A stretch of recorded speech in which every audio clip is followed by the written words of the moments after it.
ENB awards में UP तक की धूम। यूपी तक.in को मिला बेस्ट रीजनल वेबसाइट का अवार्ड। आपका बहुत बहुत शुक्रिया। अंत में एक कक्ष की रानी है, वो गायब हो गई और जब उसकी तलाश की गई तो वो मंदिर के तलघर में मिलती है नग्न अवस्था में, जिसके साथ संभवतः उस पर रेप हुआ था। औरंगजेब इस बनारस फरमान में इस बात को लिखा है, वो ये कहता है कि नहीं, मंदिर तो दोबारा नहीं बन सकता है, लेकिन तुम्हारी भावना को कदर करते हुए मस्जिद बना देता हूँ। तो ऐसे वो मस्जिद बनती है। एक बार की तो मुझे ऐसे लगा कि जैसे मुझे लिंच कर दिया जाएगा। तो उसमें बराबर दरवाजे को पीटा जा रहा था, उसमें विचार कर रहे हैं। उन्होंने उस किताब का नाम और पट्टाभी सीताराम मैया का नाम काट करके उसे मेरे शब्दों में कही गई बात के रूप में दुष्प्रचारित किया। ये जो दरवाजे को जिस तरह से पीट रहे थे, तो मैंने उसी समय फेसबुक पर लिखा कि मेरी लिंचिंग हो सकती है। अब इसको लेकर के आपत्ति है और वो छात्र मेरे निलंबन की मांग कर रहे थे। मैं तो खैर अब घर पे हूं, मुझे नहीं पता कि अब कैंपस में क्या चल रहा है, लेकिन ये विशुद्ध रूप से मैं फिर कहूंगा कि इस देश में दलितों की आवाज को, पिछड़ों की आवाज को, आदिवासियों की आवाज को, महिलाओं की आवाज को दबा करके उनको गुलाम बनाने की पूरी कोशिश चल रही है।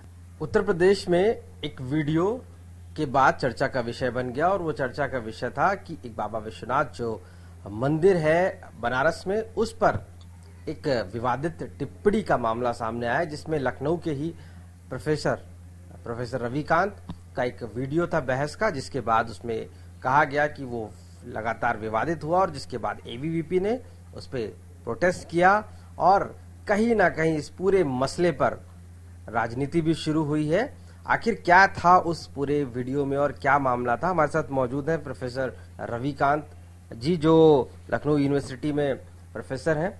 ये बताइए रविकांत जी, हम लोगों ने देखा कि लगातार जो वीडियो आपका एक डिबेट्स का वीडियो है, आपने विवादित टिप्पणी कही जा रही है आपने किया है, क्या पूरा मामला था? देखिए, ये आरोप है कि विवादित टिप्पणी है। दरअसल शनिवार को सत्यहिंदी पर आशुतोष के साथ मैं डिबेट में था। ज्ञानवापी मस्जिद और काशी महादेव मंदिर को लेकर के जो अभी विवाद चल रहा है, उसी पर वो बहस थी। उसमें जो विश्लेषण का क्रम है, उसमें मैंने मस्जिद के बनने की घटना को रेखांकित किया था और पट्टाभी सीताराम मैया, जो कांग्रेस के बहुत बड़े लीडर हुआ करते थे, उनकी एक किताब फेदर्स एंड स्टोन्स का रेफरेंस देकर के बाकायदा, और ये जोर दे करके कि ये कहानी है, इसमें सच्चाई कितनी है ये कोई नहीं जानता। और उस कहानी को मैंने उस किताब के हवाले से उसमें जोड़ा था। अब कहिए तो मैं उस कहानी को भी बता दूं।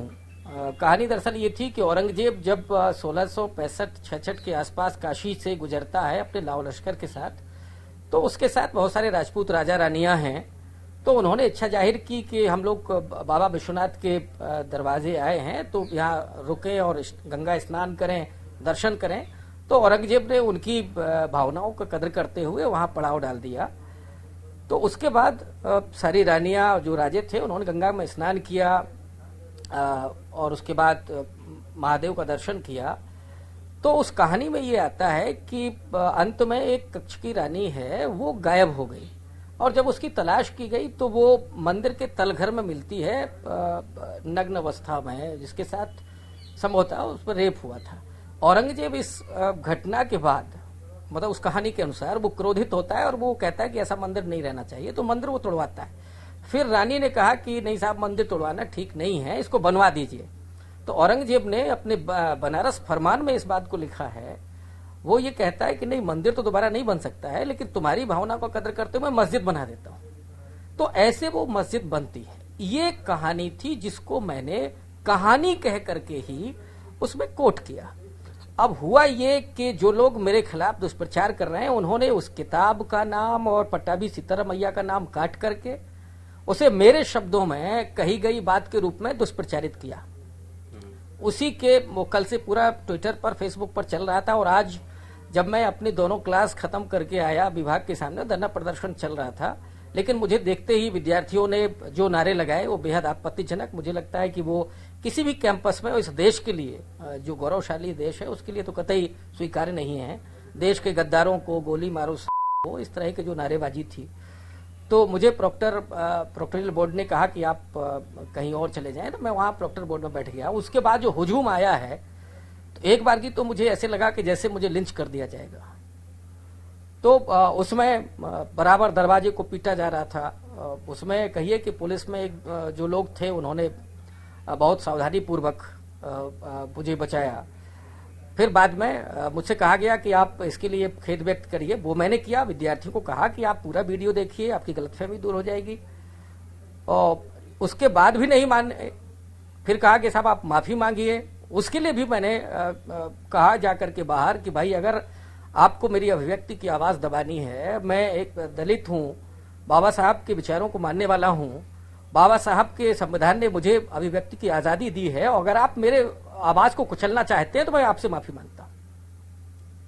नहीं, तो इसमें जो आवाज थी आपकी, उसका क्या मकसद था? मतलब आपको लगता है कि कौन लोग वो थे जो ये प्रोटेस्ट कर रहे थे, पहली बात तो, और दूसरा आपको ये ऐसा क्यों लग रहा है, या आप ये क्या कहना चाहते हैं कि आपकी आवाज को दबाई गई इस पूरी बीच के?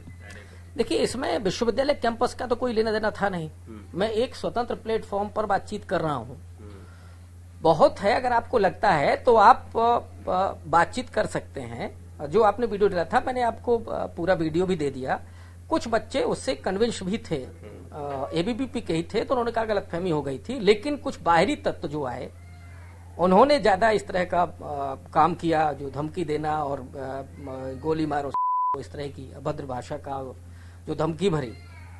तो इस देश में मुझे लगता है कि अब दलितों के साथ भी साहब लिंचिंग होगी, और क्या। आपको क्या लगता है कि लिंचिंग करने वाले कौन लोग हैं ऐसे, जो आपको लगता है कि लिंचिंग कर रहे हैं?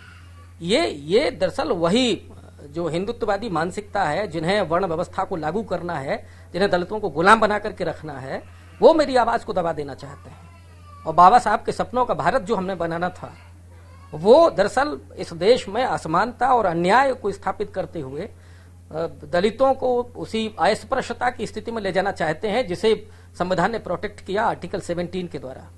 तो अब ये माहौल बन रहा है इस देश में। तो आपको क्या लगता है कि इसकी पार्टी इसके लिए कोई जिम्मेदार है क्या, जो आपके साथ जो भी हुआ या जो भी प्रकरण चला पूरा? जाहिर तौर पर उसमें एबीवीपी के लोग थे, कुछ और जो और हिंदूवादी संगठन है उनके लोग थे। वो तो सामने से सब कुछ दिख ही रहा था। तो ये इंसिडेंट के बाद फिर क्या आपने माफी मांगी, या क्या हुआ उस स्तर पे? अब आगे क्या अभी तक इसमें पूरा है? नहीं, मैं खेद व्यक्त कर चुका हूं, और जो उन्होंने कहा वो मैंने कर दिया, तो बात लगभग खत्म हो गई थी। लेकिन जब मैं अंदर था और ये जो दरवाजे को जिस तरह से पीट रहे थे, तो मैंने उसी समय फेसबुक पर लिखा कि मेरी लिंचिंग हो सकती है। अब इसको लेकर के आपत्ति है, और वो छात्र मेरे निलंबन की मांग कर रहे थे। मैं तो खैर अब घर पे हूं, मुझे नहीं पता कि अब कैंपस में क्या चल रहा है। लेकिन ये विशुद्ध रूप से मैं फिर कहूंगा कि इस देश में दलितों की आवाज को, पिछड़ों की आवाज को, आदिवासियों की आवाज को, महिलाओं की आवाज को दबा करके उनको गुलाम बनाने की पूरी कोशिश चल रही है। और ये इसी प्रक्रिया में मैं इसको देखता हूं। ये सिर्फ एक व्यक्ति की बात नहीं है, ये पूरे दलित की आवाज को आप खामोश करना चाहते हैं। जो ये मुद्दा है जिस पर आपकी बहस थी, वो मुद्दा अभी भी वैसा ही, आप क्या कहते हैं उस मुद्दे को लेकर, जो ये ज्ञानव्यापी मस्जिद का मुद्दा है? और बाबा नहीं, देखिए, जो मैंने कहा था उस बहस में, वो बहस में मौजूद है। वो आप सत्य हिंदी के डिबेट पे देख सकते हैं। नहीं, मेरा मकसद था जानने का कि आपका अपना आउटलुक क्या है, उसका आपका दृष्टिकोण क्या है उस मुद्दे को लेकर, क्योंकि जब इतना ज्यादा बहस हुई है, तो आपका उस जो बहस शुरू हुई थी, आपका अपना पॉइंट ऑफ व्यू क्या है? देखिए, मैं उसमें कोई पॉइंट ऑफ व्यू नहीं देने जा रहा था। मैं उसमें विश्लेषण कर रहा था उस घटनाक्रम का। और चूंकि वो लीगल इशू है और मामला कोर्ट में है, तो मुझे लगता है कि उस पर बोलना ठीक नहीं।